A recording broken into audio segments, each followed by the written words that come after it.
नेत्र खुलेंगे, करो ध्यान साधना। आइए सुनते हैं महर्षि वाल्मीकि का रणभूमि में आना।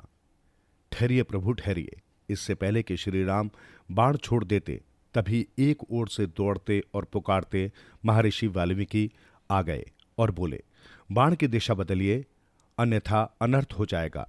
कैसा अनर्थ मुनिराज? कहते हुए श्री राम रथ से नीचे आए और सबसे पहले उन्होंने महर्षि को प्रणाम किया। मुनि श्रेष्ठ वाल्मीकि जी ने उन्हें आशीर्वाद देकर कहा, श्री राम, लव कुश कोई गैर नहीं, आपके अपने ही पुत्र हैं। क्या ये दोनों बालक मेरे पुत्र हैं? सब कुछ जानते हुए भी श्री राम ने चौंकने का अभिनय किया। उधर हनुमान जी हर्ष से सिर हिलाने लगे। हाँ प्रभु, आपके पुत्र। फिर वाल्मीकि जी ने उन्हें सारी बात बताई कि किस प्रकार लक्ष्मण जी द्वारा सीता जी को वन में छोड़कर जाने के बाद वे उन्हें अपने आश्रम में ले गए, जहां सीता जी ने कुछ समय बाद ही इन दो पुत्रों को जन्म दिया। इसके बाद उन्होंने ब्रह्मा, विष्णु और महेश को साक्षी मानकर सीता जी के जुड़वा पुत्र होने का वर्णन किया और बोले, प्रभु, ये दोनों वीर बालक आपके अंश हैं और आपके समान ही प्रतापी एवं बलशाली हैं, अतः इन्हें क्षमा करके हृदय से लगाइए।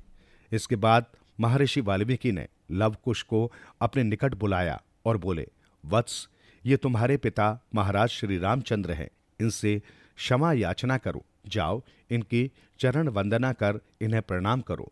दोनों बालकों ने श्रद्धा से श्री राम के चरणों पर सिर टेक दिया और बोले, हमें क्षमा कर हमारा प्रणाम स्वीकार करें पिताश्री।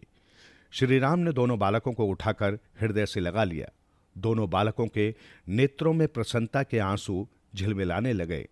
महर्षि वाल्मीकि भी पिता पुत्र के मिलन को देखकर हर्षित हो उठे। तत्पश्चात उन्होंने अपने कमंडल से जल निकालकर सभी मूर्छित एवं अर्धमूर्छित तथा घायलों पर छिड़का। उस जल के प्रभाव से सभी स्वस्थ एवं प्रसन्न होकर उठ खड़े हुए और सभी महर्षि वाल्मीकि की स्तुति करने लगे। महर्षि वाल्मीकि जब श्री राम को लवकुश के विषय में बता रहे थे, उसी समय भगवती सीता भी वहां आ पहुंची थी। सीता जी को देखकर भरत, लक्ष्मण एवं शत्रुघ्न की खुशी का पारावार न रहा। उन्होंने सीता जी के चरणों में बारी बारी से प्रणाम किए। सीता जी को देखकर हालांकि श्री राम जी को भी अपार हर्ष हुआ था, किंतु मर्यादा में बंधे थे, वे अपनी खुशी प्रकट न कर सके। वाल्मीकि जी पूरी स्थिति समझ गए और बोले, हे रघुनंदन, सीता वन, वचन और कर्म से पूरी तरह पाप रहित एवं पवित्र है, किंतु श्री राम ने फिर भी सीता को स्वीकार करने के लिए कोई प्रतिक्रिया जाहिर नहीं की। वे चुप रहे। ऋषि के इस आश्वासन के बाद भी वे सीता को अयोध्या चलने के लिए नहीं कह सके। श्री राम के इस व्यवहार से सीता जी को बड़ा कष्ट पहुंचा।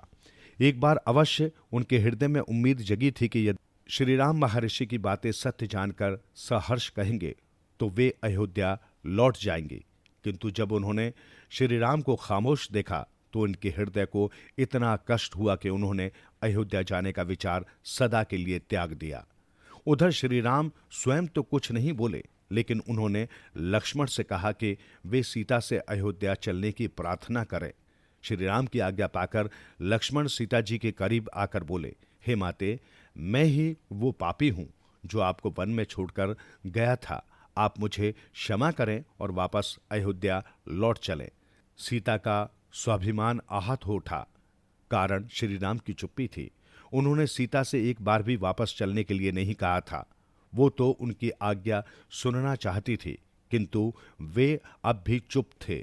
अतः सीता जी लक्ष्मण से बोले, लक्ष्मण, इसमें तुम्हारा कोई दोष नहीं है।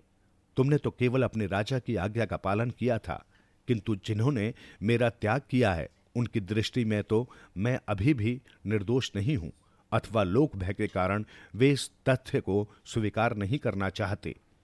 फिर मैं वापस अयोध्या कैसे जा सकती हूं? अब तो धरती माता ही मुझे आश्रय देगी। ऐसा कहकर सीता जी ने अपने दोनों पुत्रों को अपने निकट बुलाया और बोली, पुत्रों, सदा अपने पिता की आज्ञा का पालन करना, सदैव कुल की मर्यादा का ध्यान रखना। तुम्हारे पिता एक राजा हैं। राजा का प्रथम कर्तव्य प्रजा के हितों की रक्षा एवं उसका रंजन करना होता है। प्रजा के हितों के सम्मुख राजा के निजी सुखों का कोई महत्व नहीं होता। इसलिए तुम कभी भी अपने पिता के कर्तव्य मार्ग में बाधा न बनना और आज ही अपनी माता का मोह त्याग दो और आज ही अपने पिता की आज्ञा में रहो। तब दोनों बालक मां से विछोह होने के अंदेशे से उससे लिपट कर और रोने लगे। महर्षि वाल्मीकि ने किसी प्रकार उन्हें सीता से अलग कर श्री राम के सुपुर्द किया। तब सीता जी पलटकर सरयू नदी की ओर चल दी। उनका चेहरा इतना गंभीर था कि किसी का भी उनसे कुछ पूछने का साहस नहीं था। महर्षि वाल्मीकि सब कुछ जानने के बाद भी खामोश थे।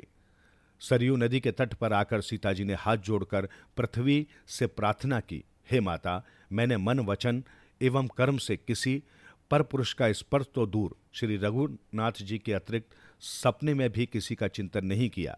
यदि मेरे इस कथन में सत्यता है तो मुझे अपनी गोद में आश्रय दो। सीता जी के इस सत्य से 10 दिशाएं कांप उठी। मेघ गरजने लगे, बिजली कड़कने लगी, धरती डोल उठी, सरयू का जल उछलने लगा। पल भर के लिए ऐसा लगा मानो धरती पर प्रलय आ गई हो। तभी धरती फट पड़ी और सभी के देखते देखते सीता जी धरती में समा गई। मां, माते लव और कुश इस दृश्य को देखकर विहाल होकर चीख उठे। श्री राम, महर्षि वाल्मीकि, भरत, लक्ष्मण, शत्रुघ्न और हनुमान जी आदि सभी स्तब्ध से खड़े उस दृश्य को देखते रह गए। तभी जैसे आकाशवाणी हुई, तू धन्य है सीते, तुम्हारा शील स्वभाव गंगा जल की तरह पवित्र और निर्मल है। तुम्हारी कीर्ति और त्याग युगों युगों तक अमर रहेगा।